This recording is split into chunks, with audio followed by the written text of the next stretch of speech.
Hello and welcome to Trajectory.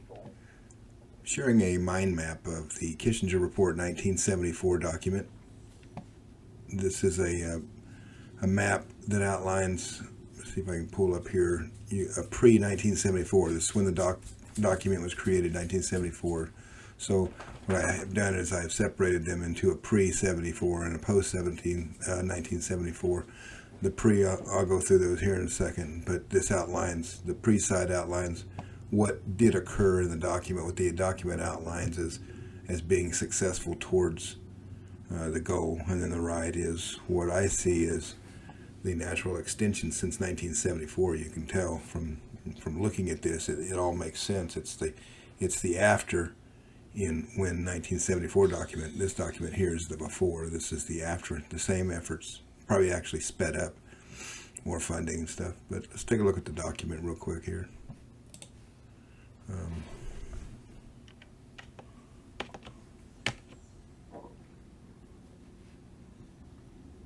trying to find the document.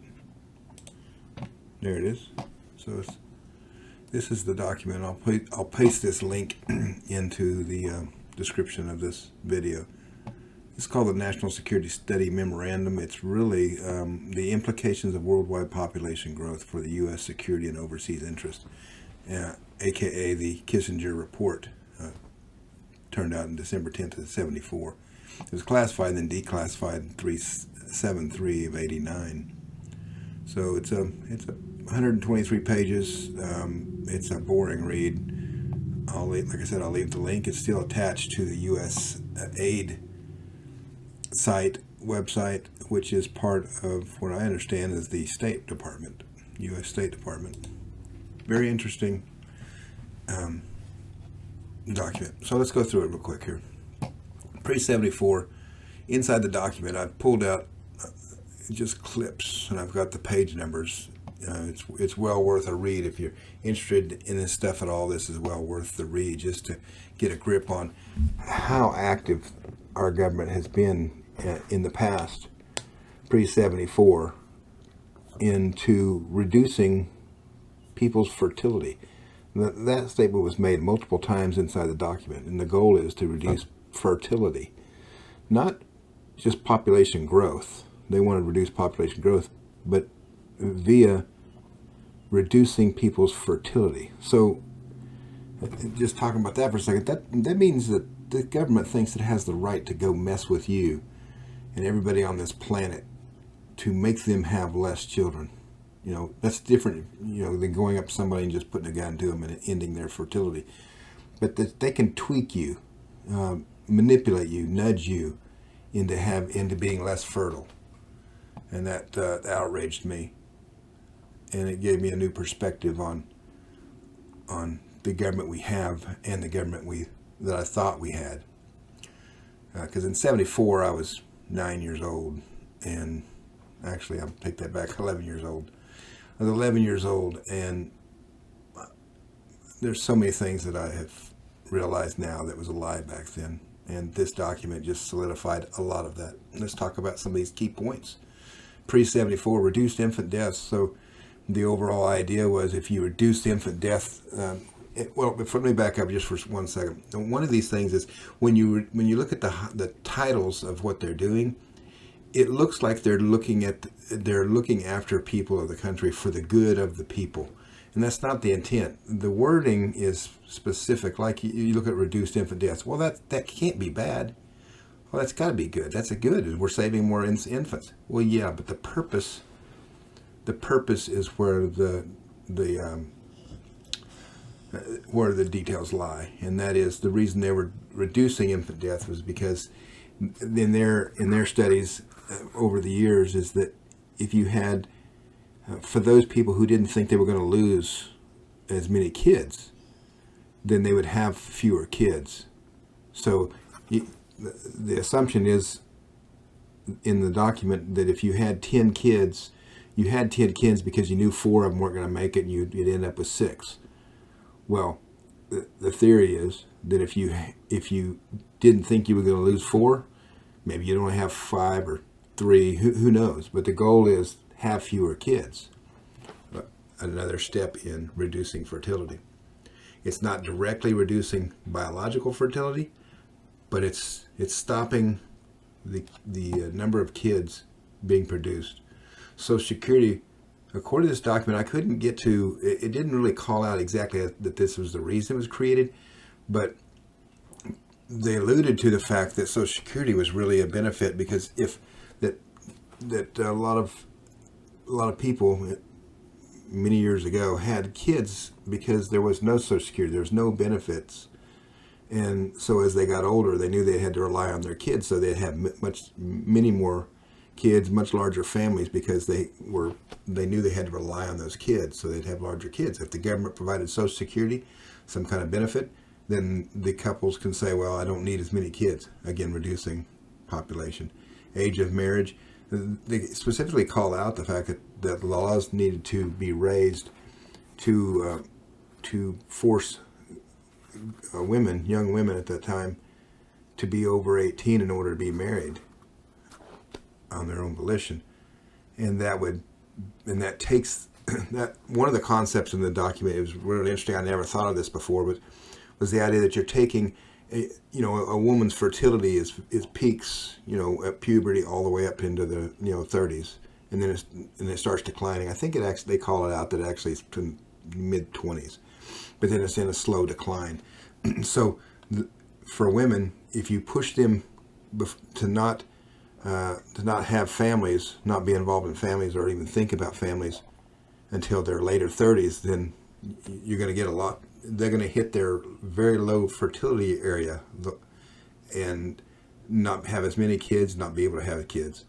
So the goal of raising the age of marriage was to push, was one step of pushing that the females into a different area of their fertility, towards the away from peak fertility. Research and experimentation. This was just a statement in there that the steps should be taken, that it would be cost effective in a manner to speed up the rate of fertility decline. So this is really just a statement about they need to do more with what they have, be cost effective, but with the goal of fertility decline. Population-related education. This was a push in a lot of the lower developed countries. They call them LCDs in the document that LDCs. Yes, the goal was to push, and using USA to push education programs to all kinds of other countries, highly populated countries, pushing them towards having no more than 2 kids per couple. That was the goal. Women's education.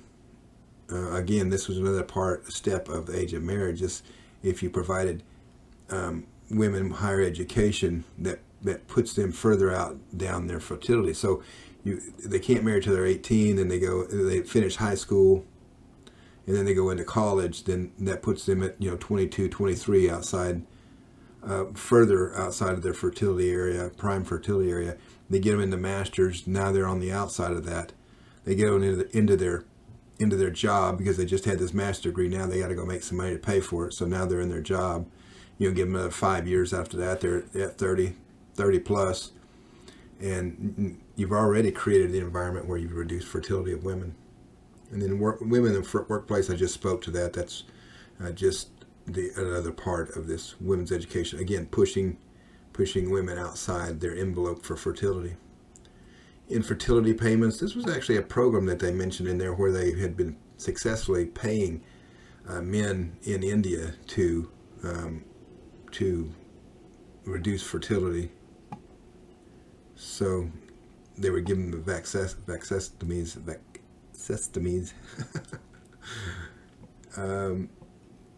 Anyway, very interesting that the U.S. government's paying Indian men to sterilize themselves. So that's what was included in the document. It's not comprehensive. It's pretty close as far as the big buckets of ideas. And they regurgitate these a lot. And there's a lot of talk about these, and very wordy. Let me just put it that way. But what that does is that sets the stage for, if our government's going to do this, well, what's our government doing since 1974? And so what I did is I actually extrapolated a couple things that I see as, and these aren't complete, comprehensive by any means, but if you look at like since 74, you look like women, they increase women in the workplace. That's been very pushed in the last 20 plus years, to the point where that I think most managers in large corporations are women over men. I don't have opinion other than the fact that it's being pushed. These aren't judgmental statements. These are just obvious and factual. Birth rate reduction for women, and then versus men. So the relationship between women and men has been very antagonized by the government and by all kinds of sources, the media, which obviously the media now is an extension of the government. So they talk about men being oppressive and masculinity is the problem. I don't have to go into that. Everybody realizes how they've pitted men and women against each other. And I did the male size too here with the men. The men are very guarded around women that they don't know, just because they don't want to be entrapped. They don't want to. They don't want to risk everything they have, and so the justice system and the environment has been created to make men very, very weary around women they don't know, to make long-term commitments with. All of this, again, ties back into reducing fertility. Healthcare. I mean, we have the whole COVID-19 thing, which was amazing. When I looked at that, I thought that this was a gold mine for them. 6-foot distancing. Do I need to say reduce fertility with 6-foot distancing? Masking, mRNA injections, fear of others, insecurity, all those things, will lead to fertility reduction. I've got vaccines here. This really includes childhood vaccines too. I think that the childhood vaccines have been very detrimental to society and caused so many problems we don't even know yet. Birth control, that's an obvious. Abortion, and it's been funded, encouraged, and people are proud of that. And then now with abortion drugs being distributed by the government. And then lastly, government push fertility reducing lifestyles, drugs, diet, drugs like marijuana. We know that marijuana reduces male sperm production. Diet, most Americans are fat, diabetic, and lazy, and all of those impact the ability to procreate. LGBT, that's a no-brainer, right? Porn is another no-brainer. And then feminism, I probably should have put that up here in the women, but it's government push, so I put it down here. And then fat acceptance, people become very unattractive, and inability to have relationships that are fertile just because of obesity.